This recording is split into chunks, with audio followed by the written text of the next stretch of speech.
Shalom, kembali lagi bersama dengan saya Pendeta Adrian Sumlang. Saya berdoa bahwa setiap jemaat Tuhan dimanapun Anda berada, semua kita dalam keadaan baik, dalam keadaan sehat, dan tentu saja diberkati oleh Tuhan. Saat sore hari ini, saya rindu untuk menyampaikan firman Allah dan berbagi buat setiap jemaat Tuhan dan semua Anda yang menyaksikan video ini tentang pesan berharga dari kehidupan Abraham. Percayakah Anda bahwa Tuhan punya rancangan yang indah buat masa depanmu? Percayakah Anda bahwa Tuhan memanggil saya dan saudara untuk sebuah tujuan yang Tuhan telah tetapkan? Kehidupan setiap kita di dunia ini bukanlah sebuah kebetulan. Ingat bahwa dalam Mazmur 139 kita menemukan bahwa sebelum kita lahir, bahkan sejak di dalam rahim ibu kita, Tuhan telah menuliskan hari-hari kehidupan kita. Dan Tuhan punya rencana yang besar buat setiap kita anak-anaknya. Pilihan ada di tangan saya dan saudara. Apakah kita mau hidup, kita mau berjalan, mengikuti rencana kita, mengikuti kehendak kita, visi pribadi kita, ataukah kita mau berjalan mengikuti rancangan Tuhan dalam hidup kita. Dan tentu kita berdoa bahwa di saat kita berjalan mengikuti rencana Allah, kita tidak gagal atau tidak keluar dari jalur yang Tuhan sudah tetapkan. Ada begitu banyak orang yang sudah mengerti panggilan Allah dalam hidupnya, yang memulai bersama Tuhan, yang memulai dengan roh, tetapi mengakhirinya dengan daging. Kita berdoa supaya setiap langkah kehidupan kita itu seturut dengan kehendak Tuhan, dan masa depan kita bisa menggenapi rencana Tuhan yang mulia itu. Di dalam Kejadian pasal yang ke-12 ayat 1 sampai ayatnya yang ketiga. Kejadian 12 ayat 1 sampai ayat 3. Perikopnya, Abram dipanggil Allah. Berfirmanlah Tuhan kepada Abram, pergilah dari negerimu dan dari sanak saudaramu dan dari rumah bapamu ini ke negeri yang akan kutunjukkan kepadamu. Aku akan membuat engkau menjadi bangsa yang besar dan memberkati engkau, serta membuat namamu masyhur, dan engkau akan menjadi berkat. Aku akan memberkati orang-orang yang memberkati engkau, dan mengutuk orang-orang yang mengutuk engkau. Dan olehmu semua kaum di muka bumi akan mendapat berkat. Puji Tuhan. Di dalam Kejadian pasal 12 ini kita melihat bagaimana Abraham Tuhan panggil dan Tuhan menjanjikan berkat-berkat. Ada 7 janji yang Tuhan nyatakan kepada Abraham apabila dia mau taat berjalan menurut kehendak Allah. Sedikit latar belakang dari bacaan ini, Bapak Ibu Saudara. Kejadian pasal 12 ini mencatat tentang awal mula waktu Tuhan memanggil Abraham, atau namanya masih Abram ya saat itu.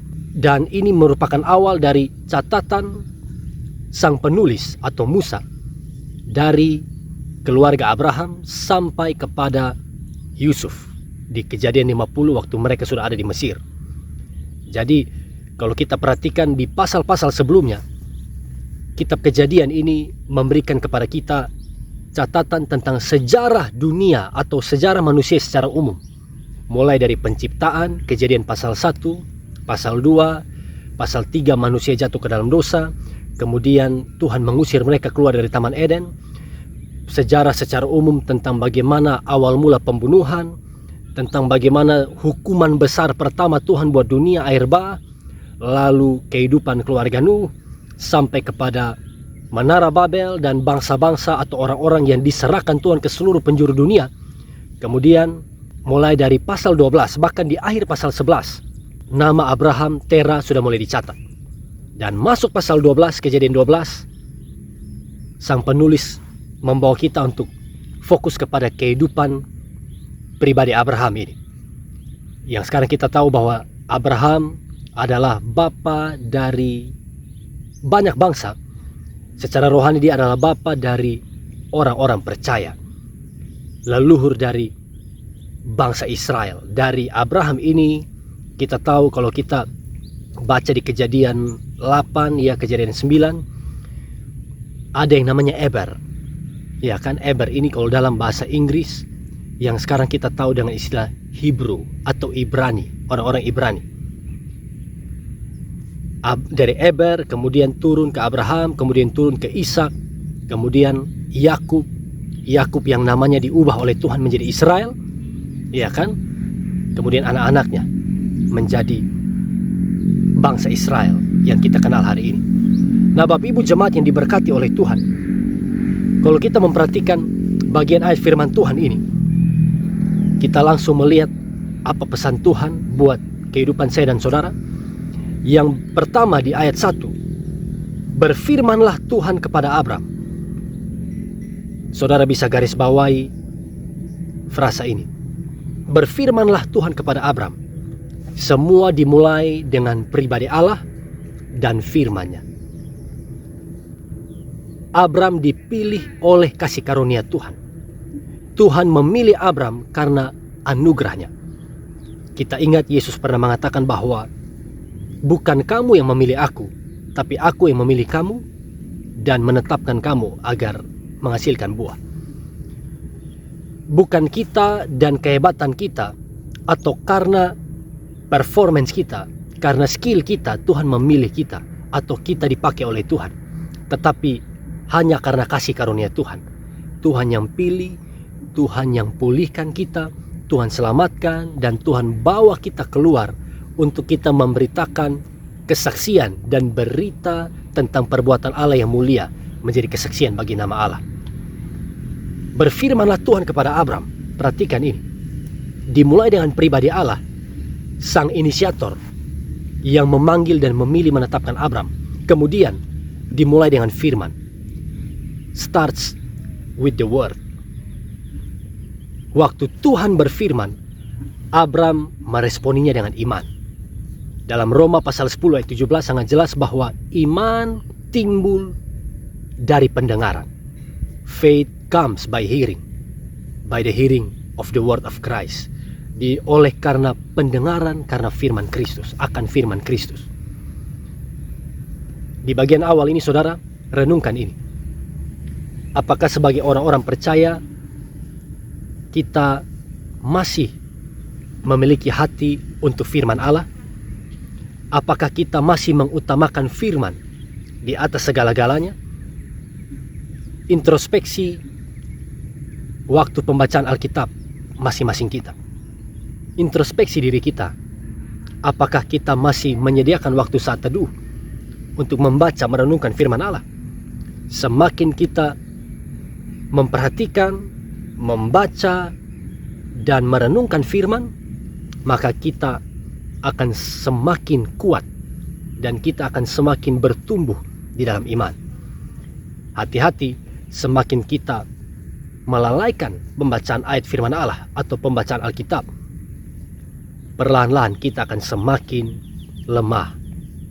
Kita akan menjadi orang yang berjalan menurut pikiran, menurut penglihatan kita, dan bukan dengan iman, dan pasti kita akan alami yang namanya kejatuhan. Berfirmanlah Allah atau berfirmanlah Tuhan kepada Abram, pergilah dari negerimu dan dari sanak saudaramu dan dari rumah bapamu ini ke negeri yang akan kutunjukkan kepadamu. Tuhan katakan kepada Abraham atau Abram, pergi dari negerimu. Perhatikan 3 keterangan yang Tuhan sampaikan di dalam ayat ini. Pergi dari negerimu, dari sanak saudaramu, dan dari rumah bapamu ini. Dari negeri, dari sanak saudara, dan dari rumah bapamu ini, ke negeri yang akan kutunjukkan kepadamu. Sekarang kita mengerti bahwa Abraham hari itu belum melihat tujuan kemana Tuhan mau membawa dia. Tapi Abram dia percaya, dia beriman bahwa Tuhan yang memanggil, Tuhan setia, dan Tuhan pasti akan memberkati kehidupannya. Nah, Bapak Ibu jemaat yang dikasihi oleh Tuhan, Kalau kepada Abraham, atau di dalam pasal ini masih Abram ya, kepada Abram Tuhan memanggil dia untuk pergi ke negeri yang Tuhan tunjukkan kepadanya. Apa pesannya buat saya dan saudara? Hari ini Tuhan yang sudah memanggil saya dan saudara untuk kita keluar dari negeri kita, tanda kutip, dan berjalan menuju ke negeri yang Tuhan tunjukkan, tanda kutip juga. Apa ini? Ketujuan yang Tuhan miliki atas hidup kita. Tuhan memanggil saya dan saudara untuk menuju ke tujuan yang Tuhan tetapkan. Pertanyaannya, apa maksud negeri ini buat kehidupan kita? Ya, yang pertama, negeri ini secara umum kalau kita pelajari dari Kejadian sampai Wahyu, bagi kita orang percaya, negeri ini bicara tentang, saudaraku, kehidupan kekal. Langit dan bumi yang baru, Yerusalem yang baru. Semua kita yang ada di bawah kuasa dosa yang harusnya binasa, waktu kita meresponi kasih karunia Tuhan dengan iman, Tuhan mau membawa kita melalui sebuah perjalanan untuk tiba di yang namanya kehidupan kekal, masuk ke dalam sorga. Amin, saudara. Kemudian negeri ini juga berarti atau berbicara tentang panggilan atau rencana Tuhan buat masa depan kita. Misalnya, panggilan Tuhan buat saya menjadi seorang hamba Tuhan yang melayani jiwa-jiwa. Inilah negeri yang Tuhan miliki atas saya.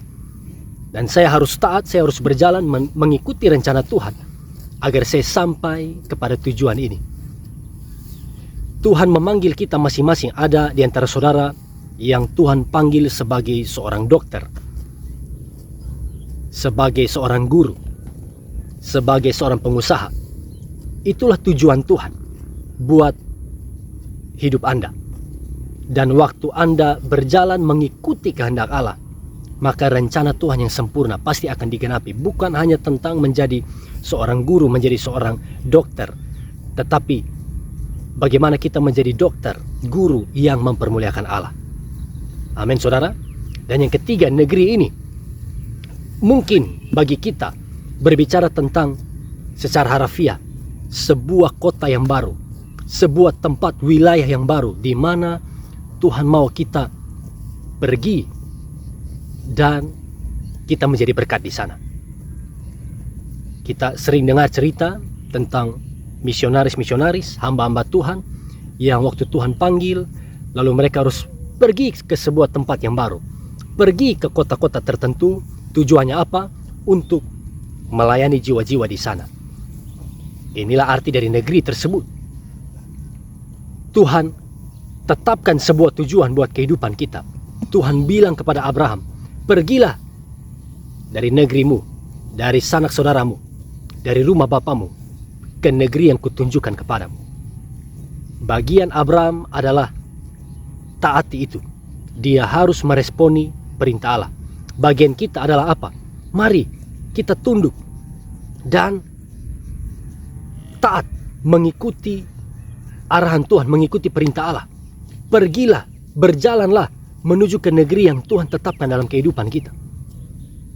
Dan di ayat yang pertama ini, Bapak Ibu Saudara, dari 3 keterangan yang disertakan, yang disampaikan oleh Tuhan kepada Abraham,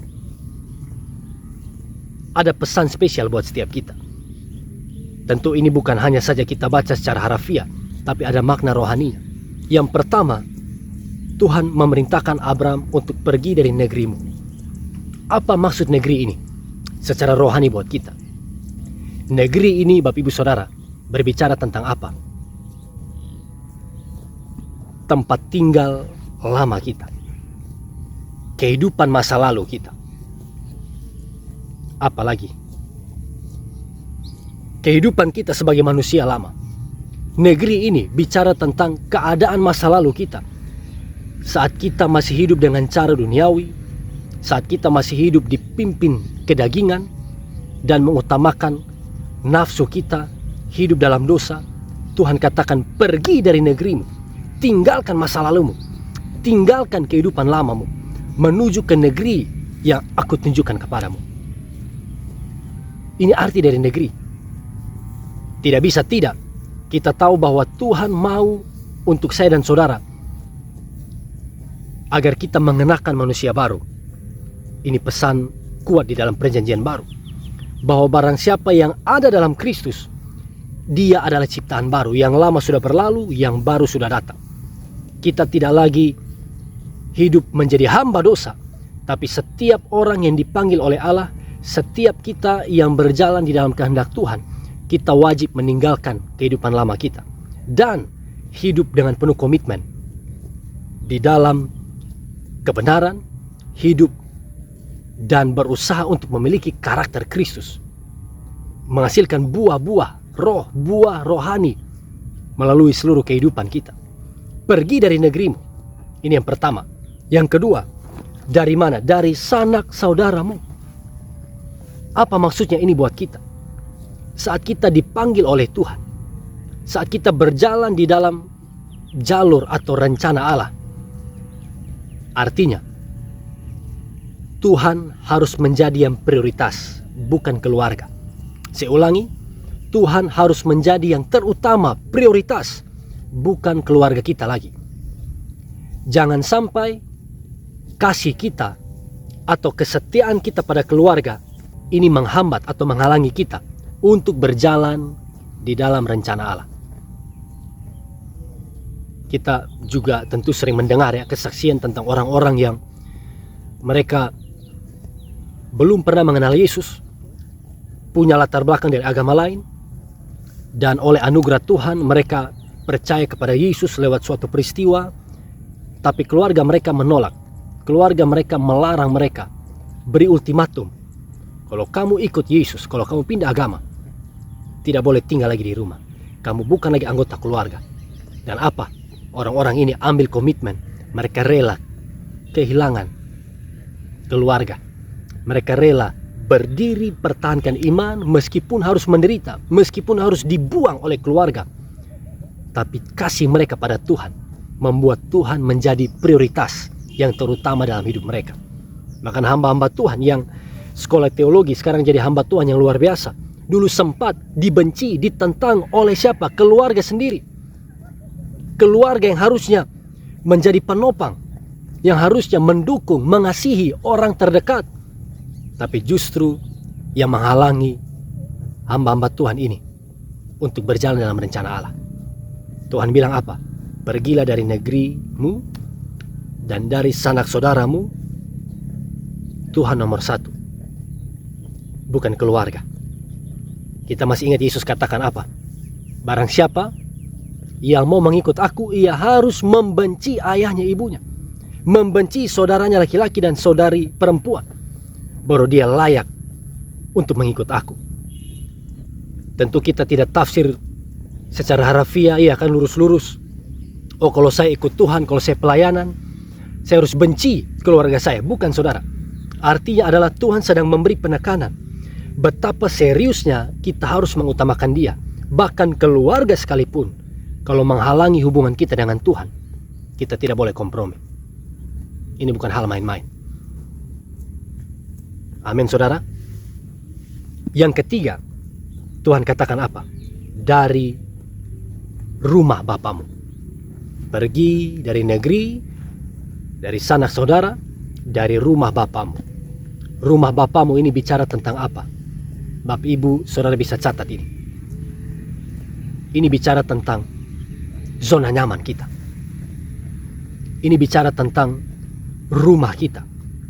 Tempat di mana kita nyaman, tempat di mana kita menghabiskan waktu terbanyak kita, tempat di mana kita merasa sudah puas, sudah cukup. This is it. Ini dia, inilah rumah saya, inilah tujuan saya, inilah hidup saya. Tidak bisa. Kalau kita mau berjalan menurut rencana Allah atau berjalan di dalam panggilan Allah, kita harus rela tinggalkan zona nyaman kita. Apa zona nyaman itu? Apa keadaan-keadaan tertentu yang mungkin menahan kita untuk maksimal di dalam Tuhan? Saudara, mari keluar dari zona nyamanmu. Mari ambil langkah. Ambil sebuah sikap yang mau berdiri teguh menaati firman Allah. Kalau zona nyaman itu membuat kita mandul, tanda kutip, tidak bisa berbuah, tinggalkan itu. Kita sering dengar istilah kan, zona nyaman, zona aman itu membunuh kita. Justru di dalam ujian, justru di dalam penderitaan, justru di dalam, saudaraku, perjalanan iman, perjalanan ketaatan, kita akan bertumbuh menjadi orang-orang yang kuat dan akan melihat kemuliaan Allah. Pergi, tinggalkan rumah bapamu, tinggalkan zona nyaman kita. Dan ini perintah Tuhan kepada Abraham. Apa yang terjadi? Di ayat-ayat berikutnya Tuhan berjanji kepada Abraham, dan kita melihat bahwa janji-janji ini digenapi. Dalam ayat 2 katakan, aku akan membuat engkau menjadi bangsa yang besar dan memberkati engkau serta membuat namamu masyhur. Ada 7 janji tadi saya katakan, dan tentu saya tidak jabarkan ini satu persatu, tetapi intinya adalah berkat Tuhan ada atas Abram dan keturunannya. Kemudian melalui keturunan Abram juga bangsa-bangsa di seluruh muka bumi akan mendapat berkat. Kalau kita bicara soal berkat jasmani dulu, contoh, Bapak Ibu Saudara, hari-hari ini kita tahu ya, 85% penerima Nobel di dunia adalah orang-orang keturunan Israel atau orang-orang Yahudi. Orang-orang Israel, keturunan Abraham, menjadi orang-orang yang ahli, orang-orang yang begitu cerdas, jenius, dan menemukan berbagai penemuan-penemuan yang hebat yang mengubah peradaban dunia. Kita tahu itu orang-orang yang ada di balik Wall Street. Orang-orang, kita sering dengar ya pesan ini, orang-orang yang berada di balik kebangkitan ekonomi Amerika adalah orang-orang keturunan Israel atau orang-orang Israel. Penemu Facebook, apalagi penemu komputer, dan banyak orang-orang hebat itu adalah keturunan Israel. Firman ini digenapi, keturunan Abraham menjadi berkat buat bangsa-bangsa. Tetapi saya percaya janji ini juga berbicara tentang spiritual blessings, berkat rohani. Kira-kira apa berkat terbesar yang diberikan oleh keturunan Abraham pada dunia? Berkat terbesar dari keturunan Abraham buat dunia adalah ini: keselamatan yang kekal. Tuhan Yesus Kristus adalah keturunan Abraham. Yesus Kristus keturunan Yahudi, orang Israel. Waktu semua orang di dunia ini beriman dan percaya melalui Yesus, maka kita akan menerima kehidupan yang kekal. Inilah berkat yang terbesar. Amin, saudara. Dan Tuhan memberkati Abraham juga, bahwa setiap orang yang mengutuki mereka akan terkutuk. Makanya saudara lihat, kerajaan-kerajaan yang pernah menindas Israel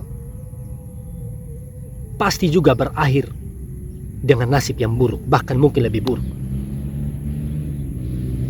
Babel, Persia, Yunani, Romawi, Jerman, zaman Hitler, Nazi, semuanya berakhir dengan begitu buruk.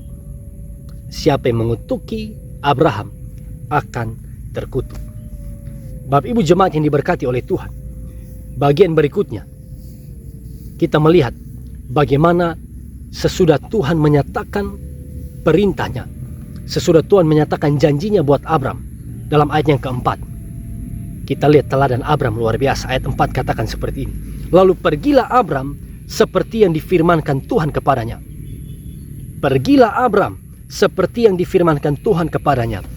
Janji Tuhan, saudaraku, perintah Tuhan, nasihat atau ajaran Tuhan tidak akan berarti apa-apa dalam hidup kita kalau kita tidak respon dengan ketaatan.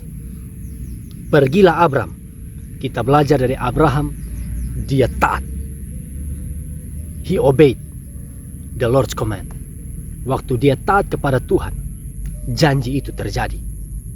Waktu dia meresponi perintah Allah, berkat-berkat tercurah dalam kehidupannya. Ini pesan buat saya dan saudara. Terkadang gampang untuk kita dengar firman, gampang untuk kita belajar dan memperkatakan firman, tapi begitu susah untuk kita melakukan firman Allah. Ingat, di mana ada ketaatan, di situ ada mujizat. Di mana ada penundukan diri, di situ berkat Tuhan akan perintahkan. Di bagian awal ini Abraham taat. Abraham ikut perintah Tuhan. Namun kalau kita belajar, memang Abraham ini ketaatannya baru sebagian kepada Tuhan, atau partial obedience. Abraham belum taat sepenuhnya kepada Tuhan. Para penafsir katakan ini menjadi pelajaran buat saya dan saudara, agar kalau jadi Kristen, ayo belajar untuk taat sepenuhnya. Abraham taat setengah saja. Apa maksudnya? Saudara lihat, Abraham ini mulai ayat 10, Kejadian 12 ayat 10 sampai ayat yang ke-19, mencatat bagaimana terjadi kelaparan, famine di tanah Kanaan. Kelaparan hebat terjadi. Dan akhirnya Abraham mengambil sebuah sikap,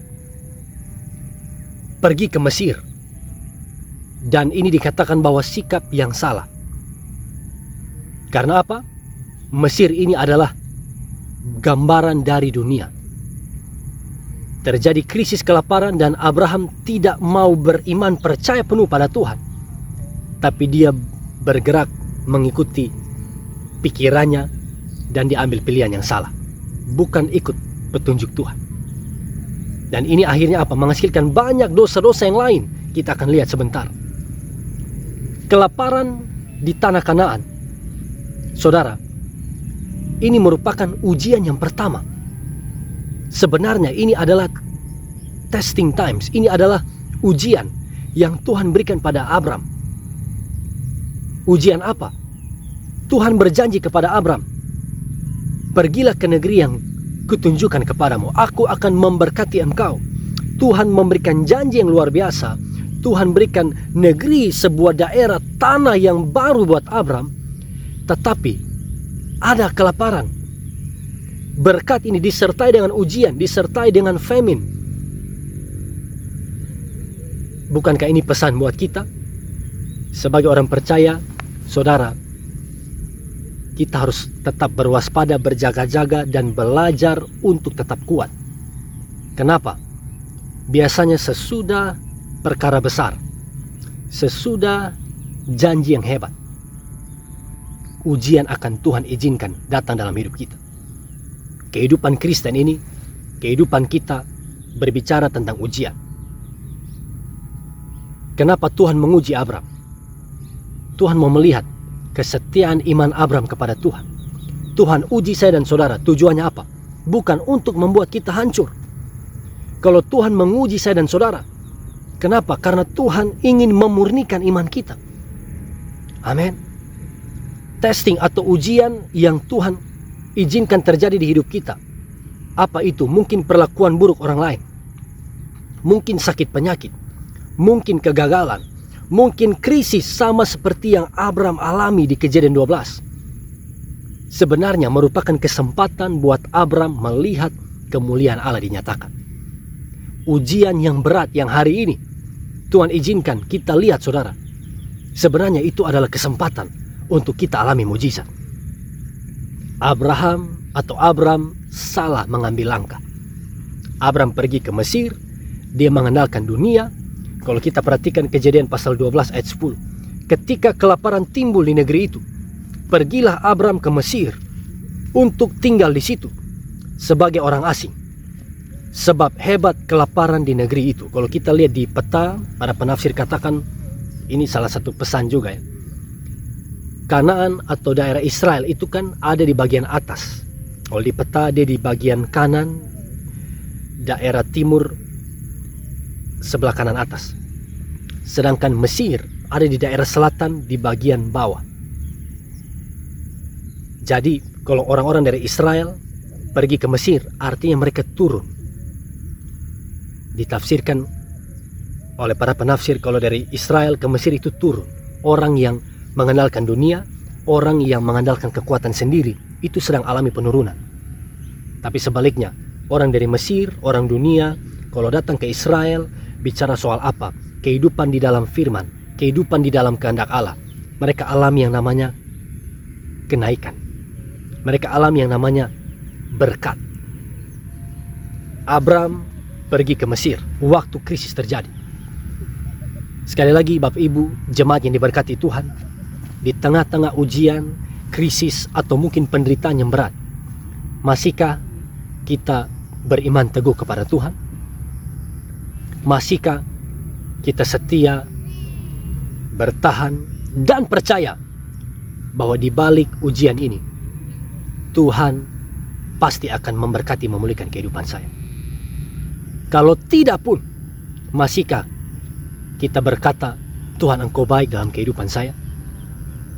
Abram alami ujian, dan sikap Abram yang salah pergi ke Mesir, ternyata saudara, menghasilkan lebih banyak lagi dosa.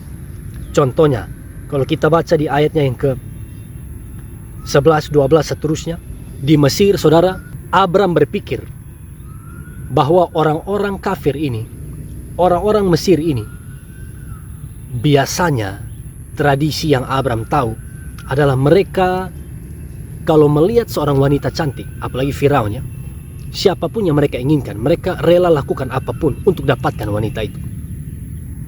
Jadi di pikiran Abram sudah ada asumsi ini, bahwa orang Mesir jahat dan orang Mesir bisa bunuh dia untuk dapat istrinya. Firaun bisa bunuh dia untuk dapat Sarah. Dan apa yang terjadi? Abram buat planning, buat rencana. Dia mengakui bahwa Sarai adalah adiknya, kerjasama dengan Sarai, supaya apa? Dia selamat. Dan ini yang terjadi saudara. Bahkan Alkitab catat, Firaun memberikan hadiah, pemberian emas, perak, bahkan budak-budak, pemberian besar kepada Abram, karena dia lihat Sarai. Para penafsir katakan bahwa Abram menjual istrinya karena ketakutan, karena keraguan akan janji Tuhan, dan ditambah lagi dapat harta pemberian besar. Abram seperti dia menjual istrinya, menjual Sarai untuk keuntungan pribadi.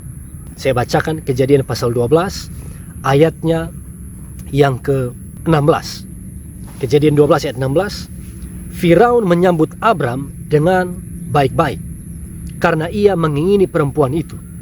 Lihat ini, Firaun menyambut Abram karena ada motivasi terselubung, karena dia incar Sarai, karena ia mengingini perempuan itu. Dan Abram mendapat kambing domba, lihat ini, lembu sapi, keledai jantan, budak laki-laki dan perempuan, keledai betina dan unta. Terjadi saudaraku trading, ya kan, pertukaran. Mereka dapat Sarai, Abram dapat pemberian-pemberian yang besar ini. Lalu ayat 17 katakan apa? Tetapi Tuhan menimpakan tulah yang hebat kepada Firaun, demikian juga kepada seisi istananya, karena Sarai istri Abram itu. Sekarang kita lihat apa dosa Abram. Peringatan buat saya dan saudara. Yang pertama, di tengah ujian, Abram takut dan lari ke Mesir, mengandalkan dunia. Yang kedua, karena takut, Abram menipu, dapat keuntungan juga. Dia tipu karena dia takut demi keselamatan diri. Lihat ini, satu dosa akan menghasilkan dosa-dosa yang lain. Makanya kalau sedapat mungkin sebagai orang percaya, kita jangan beri celah kepada iblis. Iblis akan memanfaatkan itu untuk menjatuhkan kita. Dan tidak berhenti di situ. Bapak Ibu Saudara, karena sikap Abram yang salah ini, kita tahu sekarang. Kejadian pasal 16, Abram tidur dengan Hagar sebagai hasil dari nasihat Sarai, dan lahir Ismail. Dosa atau kejatuhan yang Abram alami di luar rencana Allah. Dosa yang besar ini, tahukah Anda siapa Hagar yang tidur dengan Abram ini? Hagar ini adalah hamba perempuan Sarai. Dari mana asal Hagar? Dalam Kejadian 12 dikatakan di sini ayat yang tadi kita baca. Hagar ini adalah budak perempuan yang diberikan Firaun kepada Abram waktu dia ada di Mesir. Hagar ini adalah pemberian Firaun kepada Abram. Lihat ini. Karena kesalahan dia waktu dia pergi ke Mesir, bahkan jadi benih yang kemudian harinya nanti menjadi penyebab kejatuhan Abram yang lebih besar. Ismail lahir. Hagar berasal dari sini. Kalau Abram tidak ada di Mesir, Hagar tidak ada. Tapi dampaknya apa? Sesudah Abram berpikir, oh sekarang saya selamat, aman, clear, selesai, tidak ada masalah. Abram salah. Karena justru apa? Tuhan hukum Firaun dan semua yang ada di istananya. Dan akhirnya apa? Karena kesalahan Abram, saudara, Firaun sadar ini. Firaun orang yang bukan umat Allah, orang istilah sekarang, orang di luar, orang percaya, orang non percaya, harus tegur, harus marah Abram. Karena waktu kita berbuat salah, ini hal yang sangat mempermalukan nama Tuhan, nama kita sendiri. Apa? Harus orang percaya yang menegur kita, atau harus orang non percaya, orang luar gereja, orang yang tidak kenal Yesus, yang akhirnya lebih tahu moral daripada kita, yang akhirnya menegur kita karena kesalahan kita. Firaun katakan apa? Lalu Firaun memanggil Abram di ayat yang ke-18. Apakah yang kau perbuat ini terhadap aku? Mengapa tidak kau beritahukan bahwa ia istrimu? Mengapa engkau katakan dia adikku, sehingga aku mengambilnya menjadi istriku? Sekarang inilah istrimu, ambillah dan pergilah. Asumsi Abram sudah membuat dia jatuh. Bayangkan saudara, kalau seandainya Abraham beriman dan berani, kalau dia percaya pada Tuhan, dia tidak langsung hakimi atau menilai Firaun orang jahat yang semena-mena pada dia dan Sarai. Dia bisa sampaikan dengan jelas, Sarai istri. Firaun lebih mengerti daripada Abram. Dari perikop ini, ujian itu Tuhan izinkan terjadi dalam kehidupan kita orang percaya. Tapi ingat bahwa ujian bukan untuk menghancurkan kita. Ujian itu untuk membawa kita naik level. Ujian atau proses harus kita responi dengan benar. Jangan sampai kita responi dengan cara duniawi. Jangan andalkan Mesir, tapi andalkan Tuhan. Amin saudara. Sekarang kita kembali di perikop sebelumnya. Waktu Tuhan memanggil Abram, Abram taat kepada Tuhan. Abram pergi. Lihat Kejadian pasal 12 ayatnya yang ke-5. Ini mencatat apa yang dilakukan oleh Abram sesudah Tuhan berfirman kepada dia. Abram membawa Sarai istrinya dan Lot anak saudaranya. Abram pergi berjalan di dalam rencana Allah, tidak sendirian. Dia bawa Sarai istrinya. Wah, ini pesan dalam nih, pesan rohani buat saya dan saudara. Kita yang dipanggil Allah, kita yang sudah terima keselamatan anugerah Allah, hidup di dalam berkat, jangan egois. Mari bawa Sarai, tanda kutip. Mari bawa pasangan kita. Mari bawa anak-anak kita. Saya tahu ada banyak jemaat Tuhan hari-hari ini yang bergumul untuk pasangannya bisa bertobat. Ada banyak ibu-ibu yang setia beribadah, bahkan melayani, tapi pasangannya belum mengenal Yesus. Pasangannya jarang beribadah dan tidak punya hubungan dengan Tuhan. Abram pergi mengikuti rencana Allah dan dia bawa Sarai. Ini menjadi beban pergumulan doa kita bersama. Bukan hanya kita yang selamat, bukan hanya kita yang berjalan menuju tujuan Allah, tapi mulai dari pasangan kita, mulai dari istri kita di dalam rumah. Amin saudara. Mulai dari suamimu, mulai dari anak-anakmu, keluarga dekat kita, mereka juga kita bawa, kita doakan, kita gumuli agar mereka alami keselamatan. Haleluya. Abram membawa Sarai istrinya dan Lot dan anak saudaranya. Belum selesai, ayat berikutnya atau kalimat berikutnya bilang apa? Dan segala harta benda yang didapat mereka dan orang-orang yang diperoleh mereka di Haran, mereka berangkat ke tanah Kanaan lalu sampai di situ. Abram bawa apa? Semua harta benda.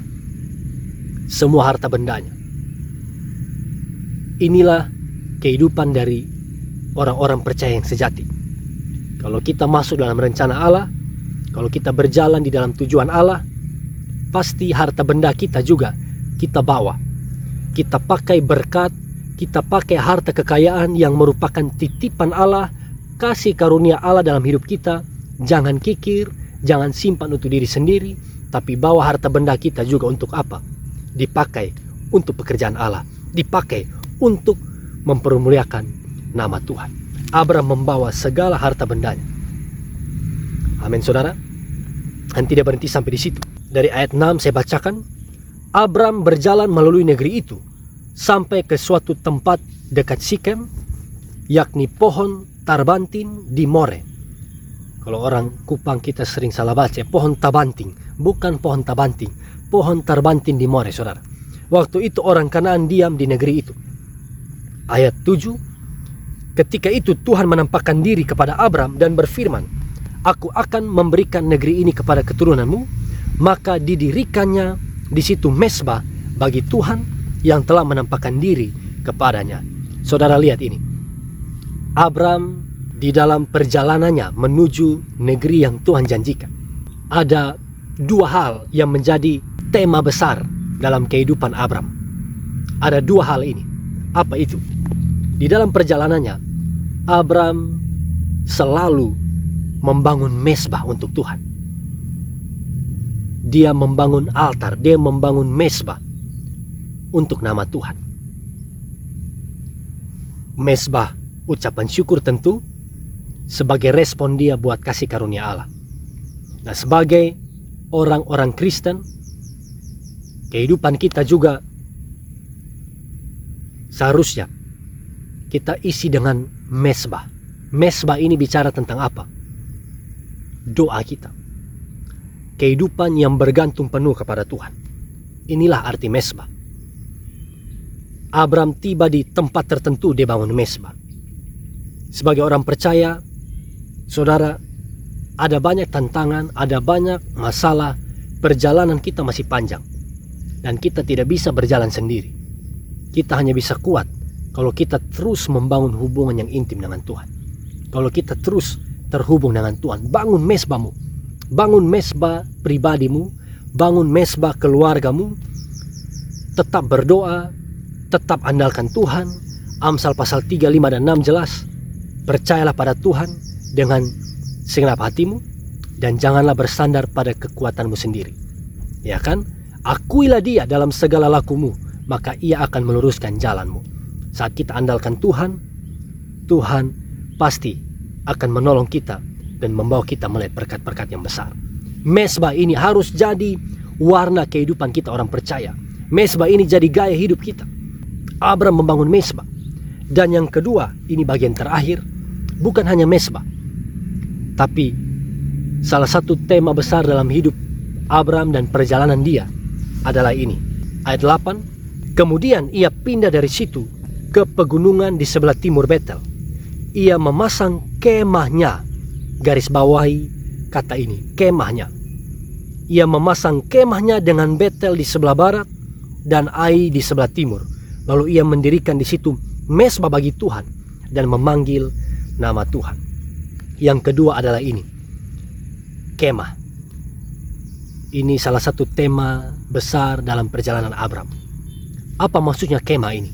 Saudara, selama Abraham berjalan dalam rencana Allah, dia harus berpindah-pindah. Dan dia belum membangun sebuah tempat tinggal permanen. Karena dia harus terus melanjutkan perjalanan. Jadi dia membangun kemah. Kemah ini berbicara tentang apa? Kemah ini mengingatkan saya dan saudara bahwa kehidupan kita di dunia adalah sebuah persinggahan. Kehidupan kita di dunia, kita sebagai orang-orang percaya, kita adalah pengembara. Kita adalah yang disebut musafir. Kita tidak membangun rumah permanen kita di dunia, tanda kutip rumah ya. Kita tidak untuk selama-lamanya di dunia. Tapi kita di dunia, kita menumpang, kita sedang melanjutkan perjalanan menuju destinasi akhir kita, yaitu sorga yang kekal. Amin, saudara. Kemah berbicara tentang prinsip kehidupan orang percaya sebagai musafir. Artinya apa? Kita jangan terlalu nyaman dengan cara dunia, atau kita jangan ikuti cara duniawi. Kita tidak boleh tetapkan hati dan mata kita melihat hanya dunia ini. Bukan. Kita hanya bersinggah, kita hanya melewati dunia di dalam perjalanan kita. Tujuan akhir kita ada di sorga. Dan sebagai musafir, Tuhan ingatkan kita, ingat, rumah kita adalah sorga. Cara hidup kita seharusnya sesuai dengan kehendak Allah. Gaya hidup kita harusnya sesuai dengan kebiasaan yang ada di rumah kita, di sorga. Kita tidak hidup dipimpin, dikuasai cara duniawi, dipimpin oleh keinginan daging, tapi hidup kita dipimpin oleh Roh Kudus, dituntun oleh firman Allah, dan kita percaya suatu kali kelak seperti Abraham tiba di tanah Kanaan. Saat kita melakukan prinsip-prinsip ini, saat kita setia memandang pada Tuhan, berjalan dalam kebenaran, kita akan tiba di tanah yang Tuhan janjikan itu. Kita akan tiba di sorga yang kekal.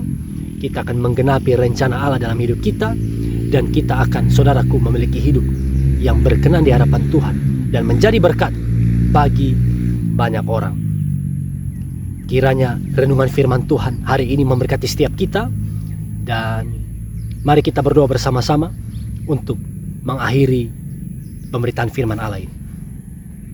Bapa, kami bersyukur buat kebaikan-Mu, buat berkat firman Tuhan yang Tuhan nyatakan melalui hamba-Mu.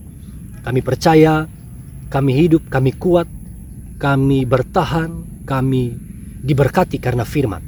Dan kami tidak boleh sehari pun mengabaikan waktu pembacaan firman. Kami tidak bisa berjalan satu langkah saat kami di luar Tuhan. Kami sadar bahwa ketika kami tinggal di dalam Tuhan, dan Tuhan, firman-Mu itu tinggal dalam kami akan menjadi orang-orang yang menghasilkan banyak buah bagi kemuliaan Tuhan. Berkati setiap jemaat-Mu, berkati setiap kami yang menyaksikan video renungan ini. Pergumulan kami, kebutuhan kami, seluruh keadaan hidup kami, semuanya kami pertaruhkan dalam tangan Tuhan. Kami tahu Engkau setia, Engkau yang sudah memanggil Abram, Engkau juga yang memanggil kami, dan pasti akan memberkati kehidupan kami. Dalam nama Tuhan Yesus Kristus, tolong kami agar kami bisa melakukan firman-Mu bagi kemuliaan nama Tuhan. Kami berdoa, kami mengakhiri pemberitaan firman ini dengan penuh ucapan syukur di dalam nama Tuhan Yesus Kristus. Amin, amin, amin. Puji Tuhan, sampai jumpa lagi. Tuhan Yesus memberkati setiap kita.